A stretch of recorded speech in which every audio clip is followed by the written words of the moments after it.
सल्लल्लाहु अला हबीबिही सय्यदना मुहम्मदिन व अला आलि सय्यदना मुहम्मदिन व बारिक वसल्लम। हज़रत नूह अलैहिस्सलाम जब अपनी कौम के फसाद सरकशी से तंग आ गए तो उन्होंने अल्लाह से दुआ की, जैसा कि सूरतुल शुरा में अल्लाह ताला अरशाद फरमाते हैं, हज़रत नूह अलैहिस्सलाम ने अर्ज़ की कि ए मेरे रब, मेरी कौम ने झुठलाया है मुझको और उनमें पूरा फ़ैसला कर दे, मुझे और मेरे साथ वाले मुसलमानों को नजात दे।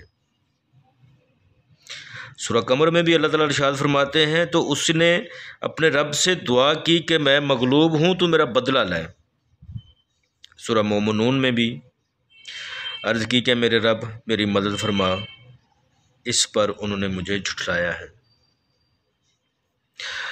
सूरह नूह के अंदर भी अल्लाह ताला इरशाद फरमाते हैं, अपनी ख़ताओं पर डुबोए गए फिर आग में दाखिल किए गए। तो जब हज़रत नूह अलैहिस्सलाम ने अल्लाह से दुआ फरमाई तो अल्लाह ताला ने कुरान पाक में इरशाद फरमाया, और कश्ती बनाओ हमारे सामने और हमारे हुक्म से, और ज़ालिमों के बारे में मुझसे बात ना करना और ज़रूर डुबो दिए जाएंगे। सूरह नूह में भी अल्लाह ताला इरशाद फरमाते हैं, अपनी ख़ताओं पर डुबोए गए फिर आग में दाखिल किए गए तो उन्होंने अल्लाह के मुकाबल अपना कोई मददगार ना पाया, और नूह अलैहिस्सलाम से अर्ज़ की कि ए मेरे रब, ज़मीन पर काफरों में कोई बसने वाला ना छोड़, बेशक अगर तू इन्हें रहने देगा तो बड़े बंदों को गुमराह कर देंगे और इनकी औलाद होगी तो वो भी गुमराह होगी। बदकार और नाशुक्र काफरों के फस्को फजूर और उनके नबी की बद्दुआ के नतीजे में उनकी ख़ताएँ जमा होकर अज़ाब इलाही की सूरत इख्तियार करेंगी। तब अल्लाह ताला ने हुक्म दिया कि ऐसी बेनज़ीर कश्ती तैयार करो जैसी ज़माने की आँख ने ताकि क़यामत ना देखी हो और ना देख सके। अल्लाह ताला ने पहले हज़रत नूह अलैहिस्सलाम को आगाह फरमा दिया कि जब फ़ैसला हो जाएगा और अज़ाब का नज़ूल शुरू होगा तो कोई मुजरम नहीं बच पाएगा।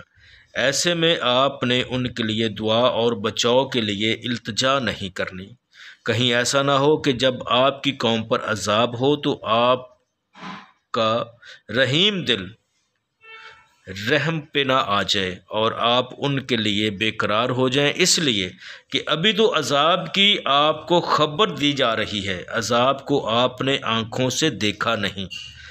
अब की कैफियत वो नहीं जो अज़ाब को देख लेने के बाद आप महसूस करेंगे।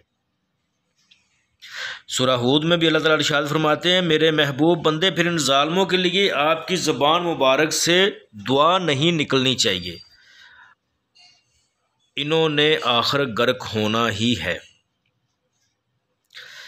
सूरह हूद में अल्लाह ताला इरशाद फरमाते हैं कि आपने कश्ती बनाना शुरू कर दी, काफरों का जब भी आपके पास से गुज़र होता तो वो मजाक करते, ये कैसा बेवकूफ़ शख्स है, एक महूम खौफ से कश्ती बनाने पर वक़्त ज़ाया कर रहा है। लेकिन आपने उनकी परवाह नहीं की और फरमाया, ठीक है, जिस तरह अब तुम मजाक करते फिरते हो, जब अज़ाब आएगा तो हम तुम्हारा यूं ही मजाक उड़ाएंगे।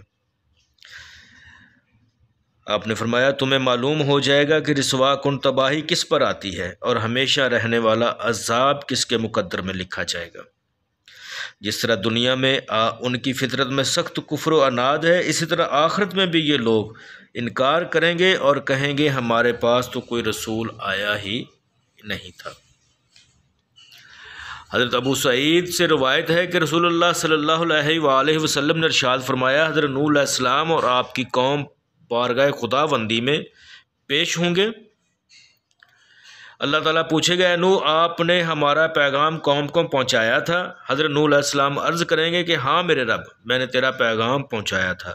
फिर अल्लाह ताला उनकी उम्मत से मुखातब होंगे और पूछेंगे, क्या इन्होंने तुम्हें मेरा पैगाम पहुँचाया? काफिर झट बोलेंगे, नहीं, हमारे पास तो कोई नबी नहीं आया। अल्लाह ताला हज़रत नूह अलैहिस्सलाम से मुखातब होंगे, आपके हक़ में कौन गवाही देगा? तो हज़रत नूह अलैहिस्सलाम अर्ज़ करेंगे कि हज़रत मोहम्मद मुस्तफ़ा सल्लल्लाहु अलैहि वसल्लम और उनकी उम्मत मेरे हक़ में गवाही देंगे। तो हम गवाही देंगे, बेशक उन्होंने अपनी कौम तक पैगाम पहुँचा दिया है। इसको इमाम बुखारी ने बुखारी शरीफ में नकल फरमाया। और इसी तरह हमने बना दिया तुम्हें ए मुसलमानों बेहतरीन उम्मत, ताकि तुम गवाह बनो लोगों पर और हमारे रसूल तुम पर गवाह होंगे। कुरान पाक की आयत मुबारक के मफ़हूम को पढ़ने के बाद ये साबित होता है कि ये हदीस मुबारक सही हदीस मुबारक है। दोस्तों, ये सिलसिला जारी है। आपसे दरख्वास्त है कि मेरे चैनल को सब्सक्राइब करें, लाइक करें, शेयर करें, अपने दोस्तों के साथ शेयर करें, फॉलो करें। सल्लल्लाहु अलैहि हबीबिही सय्यदना मुहम्मद व अला आलि सय्यदना मुहम्मद।